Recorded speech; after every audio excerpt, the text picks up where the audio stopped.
تيا ايه شو الطبخة اليوم؟ لبن وذرة عشان أكل صيفي بتبوردنا. اوه لكن يلا تعالوا نحضر هالوصفة لبنية. بدكم تسموها لبنية سموها، وبدكم تسموها ذرة باللبن سموها، المهم أكلة صيفية بتبوردنا. رح نبلش فيها أنا وياكم خطوة بخطوة.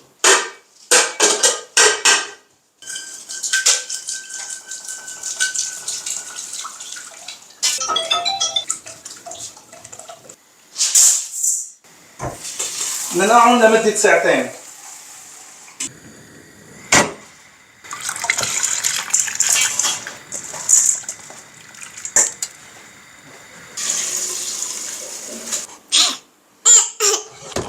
أكيد لبن اللقيس، بقر أو غنم مثل ما أنتم بتحبوا.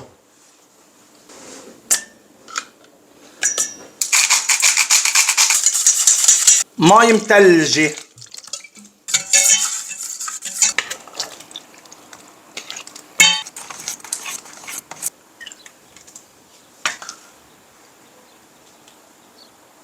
وهيك وصفتنا صارت جاهزة. يلا تيا